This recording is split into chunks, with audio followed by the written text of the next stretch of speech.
Fala galera do Mais Aviação, vamos para mais um vídeo hoje. Galera, o vídeo de hoje é o seguinte, tá? Eu vou fazer um vídeo básico igual do Close Air Support para poder vocês mandarem as mensagens que vocês querem para eu poder entender o que tá acontecendo. Porque, por exemplo, os vídeos do Flight Simulator, na carreira, a galera me mandou que tava com dificuldade. Eu falei, quer saber? Eu vou fazer aí a sequência da carreira do Flight Simulator para vocês, junto com vocês, para vocês poderem ficar mais tranquilos.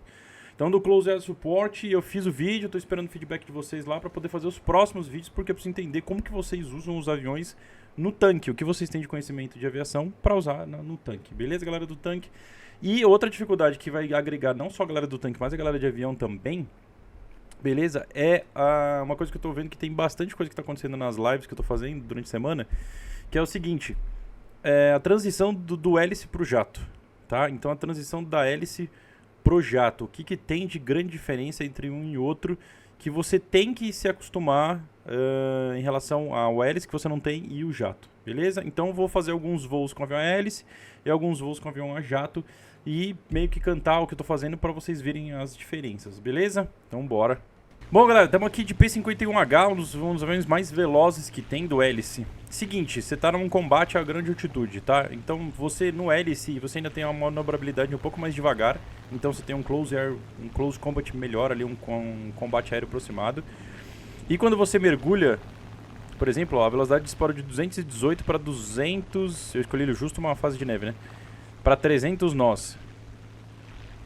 Ele tem um excesso de velocidade, mas você ainda tem comandos, tá vendo? Você ainda tem comandos. Inclusive, eu vou falar pra vocês, existe, apesar de que ninguém fala que é, mas cara, é feeling isso. Tem diferença do avião realista, do avião voar no realista de aviões de missão para voar no realista missão de tanque, tá? Eu sinto muita diferença quando eu vou voar de tanque, tá?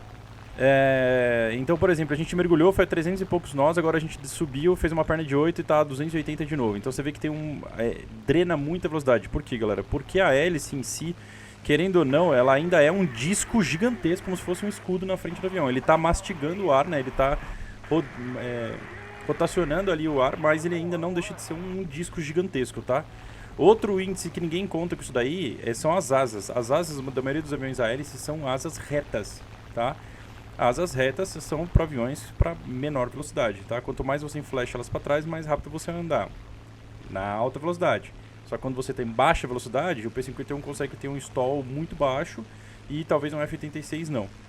Então a transição principal que você tem, quando você está em mergulho em muita altitude, poucos caras eu vejo fazendo isso, tira um pouco de potência, ele tira pelo menos 70%, alguma coisa assim. No jato isso vai ter que ser muito mais forte, tá? Inclusive se usa muito mais o speed brake, que foi criado na época do jato, tá? Tipo assim, ele foi mais usado na época do jato. O Skyrider tem speed brake, o Dauntless na Guerra do Pacífico tem speed brake, mas o speed brake ali era focado em desacelerar o avião para uma missão, não só desacelerar o avião para outras coisas, tá? Porque hoje, por exemplo, os caças não é para usar o speed brake no mergulho, é para usar o speed brake para pousar, por exemplo, entendeu? Para uma freada. Mas mano, como você tem manobras muito agressivas de avião a jato, o speed brake hoje é mais para frear em situações, não é especificamente para o mergulho, tá? Os primeiros aviões que tiveram speed brake, galera, foram a mesma que na Segunda Guerra Mundial, tá? Foram bombardeiros, tipo, por exemplo, o Junker 288 que tem aqui no War Thunder, ele tem speed brake, tá? E ele é da década de 40, e ele já tinha speed brake. Muitos bombardeiros, alguns bombardeiros existiam, o próprio Stuka tinha speed brake, que é a missão dele, bombardeiro de mergulho. Tá? Então o que você tem que fazer da transição do hélice para o jato? Você tem que se acostumar que no jato acontece absolutamente tudo mais rápido. No jato, galera, aqui acontece tudo mais rápido, tá? A gente tá com o F-86, um dos primeiros aviões que você vai poder voar tanto nos Estados Unidos ou por outros países. Ou os MiGs, tá? O MiG-15 e tal. Pela China também você voa o F-86 e tal, mas tem essa variação, tá? O que você tem? Você tem uma asa enflechada, levemente enflechada, tá? Por mais ou menos metade. E o que vai acontecer? Você tá a 270 nós, tá? Ele não tem o EP, tá? Só que na descida agora o negócio embala muito mais, ó, tá? E você tem que tomar cuidado que quando você desce, você tem que tirar a potência. Tô falando sempre? Não, não sempre, mas você tem que monitorar muito aquela velocidade. Por quê? Porque o jato, quando entra numa velocidade muito alta, que eu falei pra vocês em outro vídeo já, ele dá compressão de manobra, tá? Então se você quiser usar essa energia, você pode usar essa energia pra subir, por exemplo, que nem eu tô fazendo agora, tá?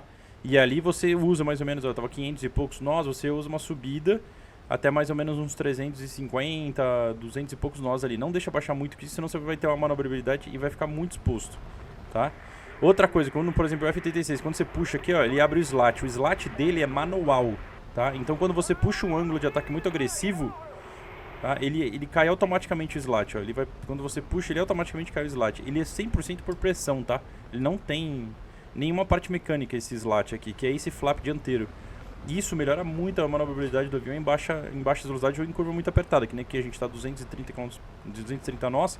Se você puxar, ó lá, ele vai abrir o slat e vai te ajudar a fazer uma curva mais apertada, mesmo com a gente ganhando um pouquinho de velocidade, tá? Mas a puxada é muito alta e a compressão na asa faz com que o slat descole, baixe e a gente consiga fazer uma curva, porque ele pega uma área maior da asa e a gente consegue fazer uma curva mais fácil, beleza? Use o speed brake, galera, principalmente em descida, tá? Não só para pouso, etc, mas usem algumas manobras, dependendo de qual avião for. Você baixar a sua velocidade é ótimo. E outra coisa que poucas pessoas fazem também, quando você está em baixa velocidade, você pode baixar o flap para combate. Ele tem o próprio flap de combate ali, ó, tá vendo? Então você sim vai conseguir abrir o speed brake, vai conseguir baixar o flap de combate. Eu às vezes baixo o flap de pouso mesmo, para conseguir apertar mais ainda. Você tá vendo que a gente está passando dentro da nossa própria nuvem? Tá vendo que a gente está riscando nossa própria fumaça, ó? A gente está diminuindo o círculo, a gente está cada vez rodando menor, até o limite que a gente vai cruzar com ela. E eu tô com flap de pouso, tá? Só que você vai sair dessa curva a 160 nós, tá? Então muita gente ensina, não, faz lá, baixa lá a velocidade, baixa o flap, usa speed brake e tal. Só que você tem que ter noção que você tem que ter altitude para entrar em mergulho e sair daqui e ganhar velocidade de algum jeito. Porque se você tiver muito baixa altura, você não vai conseguir sair. A 160 nós, cara, você não tem pra onde correr. E esses motores earlys aqui do começo são muito fraquinhos, beleza? Então fica aí um pouco de conhecimento aeronáutico para vocês também nessa questão. Outra coisa que você tem que tomar cuidado, galera, no avião a hélice tem alguns que dá pra fazer isso, mas no jato você vai ficar mais comum na sua vida, tá? Então presta atenção. Por exemplo, o A4, ele tem uma asa bem pequena, tá? E se você olhar aqui, ó, a asa dele inteira dele é tanque. E tem muita coisa que carrega na ponta da asa. Se você puxa uma manobra muito agressiva com o A4, é capaz dele quebrar a ponta da asa. Inclusive se você tiver carregado, tá? Se você tiver carregado, isso vai acontecer com mais facilidade. Eu tirei aqui de propósito para poder voar o avião sem ela quebrar. Mas o A4, o Crusader, tem tendência a quebrar a ponta da asa com muita facilidade. Não só em velocidade, como em movimentação. Você tá aqui assim, por exemplo, joga o mouse para cá e aperta um A e um S aqui, entendeu? E dá uma puxada grave aqui. Se você tiver com as bombas na ponta da asa, vai arrancar a asa fora, tá? O A4, galera, ele tem esses speed brakes laterais aqui. E no pouso ele tem speed brakes em cima da asa que abrem para a parte de cima. Mas acho que funciona só no pouso mesmo, tá? Mas usem bastante. Eu uso muito, tá? O speed brake, vocês podem ver nas lives que eu uso bastante speed brake para poder desacelerar. Nesse caso aqui, por exemplo, tem um avião específico que eu uso muito mais speed brake do que qualquer outro. Galera, eu jogo direto com o A5 para pegar os aviões da China, galera. E o A5 é um exemplo perfeito do que dá pra gente fazer nessa transição do hélice pro jato. Por quê? Porque esse avião aqui especificamente tem um macete muito bacana pra ele. A gente tá acelerando, eu tô deixando acelerar de propósito, limpei o avião, tá? Deixei ele liso. E vou acelerar ele a mais de 500 nós, vou deixar ele chegar no limite. Tá, vou deixar ele bater ali, acho que ele chega até a Mach 90, se eu não me engano. Não sei se ele quebra a barreira do... Não, ele com certeza quebra a barreira do som, mas ele vai ficar péssimo de pilotagem, quer ver? Deixa ele quebrar a barreira do som, vou até dar um narizinho aqui pra gente acelerar um pouco. Ó, quebrei a barreira do som já, supersônico. Beleza, se a gente meter uma curva agora, ó, você tá vendo que o aileron dele já tá devagar, ó. Tá, ele já tá vendo que ele tá pesado, ele tá muito pesado pra fazer curva. E vou fazer uma curva, aqui vou jogar uma curva forte. Olha o tamanho da curva que a gente tá fazendo, a Mach 0.97, tá? É uma curva gigantesca, tá? Se alguém quiser fechar a gente na curva aqui, a gente fecha. Agora, eu uso muito speed brake no seguinte, eu tô num combate, eu baixo a velocidade pra mais ou menos uns 400 e pouco. Tá? Olha como já melhorou um pouco a mobilidade de aileron, tá vendo? Na faixa dos 480 aqui, ó, 460, 300 e pouco. Olha como a gente fechou mais a curva já, ó.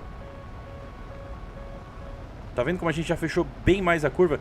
Então eu tento trabalhar, por exemplo, o A5 na faixa de 350, entre 300 e 400 nós ali, mais ou menos, entendeu?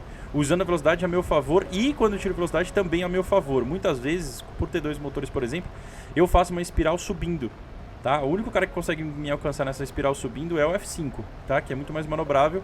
Mas em alguns outros aviões mais pesados eu consigo escapar porque eu simplesmente continuo tendo energia, ó. Eu continuo subindo. Tá devagar, tô 225 nós, mas eu ainda tô subindo. Tá vendo que eu tô a 8.000 lá, ó? e eu continuo subindo. E outro detalhe, muitas vezes eu já desviei desse avião aqui, porque no começo esse avião não tinha, por exemplo, Q5 não tem flare. Então se o cara solta um míssil a muita distância, a primeira coisa que você tem que fazer com um míssil de calor é tirar o afterburn, tá? Eu não vejo muita galera fazendo isso, tá? Então tirar o afterburn, e muitas vezes o meu flare acabou. O que eu faço é literalmente apertar o I e desligar o motor, tá? Eu desligo o motor e movimento meu avião. O míssil sai porque ele não tem mais calor, e aí eu simplesmente jogo o afterburn de novo e dou partida de novo no motor. Tá? Eu faço isso, fazia pelo menos mais isso bastante antigamente. Então realmente eu desligo o motor. Se estiver voltando para a base, por exemplo, eu desligo o motor. Se o cara soltar um míssil, uma MB, por exemplo, saindo Ender B, por exemplo, eu literalmente tiro o afterburn e aperto o I. Desligo o motor, vai sair a fumacinha preta, você faz uma manobra evasiva, agressiva, torce para o míssil sair de você e joga o afterburn de novo e dá partida no motor de novo. Tá? Essa é outra manobra, outra coisa também que você pode usar na transição do jato, principalmente jato com afterburn. Se você está olhando para trás e soltou um míssil de calor em você, a primeira coisa que você tem que fazer depois de soltar o flare é tirar o afterburn. Tira o afterburn e solta o flare, porque se você continuar com o afterburn aqui, o míssil pode vir no seu afterburn, tá? Por exemplo, o F-14 é um dos aviões mais quentes do jogo inteiro. Tá? Mesmo se você desligar o afterburn dele, o míssil continua caçando, porque o F-14 é gigantesco e todo o motor dele aquece, toda a carenagem debaixo do motor dele aquece, tá? Então tem que ser, a gente daqui, igual a galera do tanque tem vários detalhes, a galera do avião sabe isso também, entendeu? Então essa é uma característica, por exemplo, do F-14, é muito difícil fugir de um míssil de calor sem flare. Por quê? Porque o F-14 é uma bola de calor gigantesca, galera, tá? Esse negócio de desligar o motor já me salvou muitas e muitas e muitas vezes. É mais ou menos por aí, passei algumas dicas de transição ali do hélice pro jato, tá? Então tem algumas características. Se você tiver alguma dúvida, manda aqui nos comentários pra você me ajudar a fazer a parte 2, tá? Dessa transição do hélice pro jato, tá? Pra poder ajudar vocês nessa transição do hélice pro jato. Tem toda essa performance que realmente faz muita diferença, tá? Você tem que conhecer os aviões. Pra galera que ou tá começando o War Thunder agora, ou tá vindo do tanque pro avião, pergunta aí embaixo que eu vou ter o maior prazer em responder, em tirar suas dúvidas, porque, cara, o que eu mais gosto de estudar é o que faz um avião ser diferente do outro, entendeu? É o que eu mais gosto, galera. Quando tem um avião que eu não conheço, que aparece na minha frente, eu estudo tudo que eu sei sobre ele. Eu sei tudo? Não. Muitas coisas vocês mesmos me ensinam nas lives, principalmente. A gente troca muita informação. Eu não tô aqui pra falar que eu sou um monstro da aviação, que eu vou ensinar tudo pra vocês. Eu tô aqui pra aprender com vocês também. Mas se você tiver alguma dúvida da parte de avião, se você tá vindo do tanque ou fazendo a transição, voltou a jogar o jogo, começou a jogar agora e tá indo do hélice pro jato, manda aqui nos comentários que eu vou ter o maior prazer em responder e te ajudar a melhorar a partida pra você poder se estressar um pouco menos e usar um pouco melhor a performance do jato. Beleza?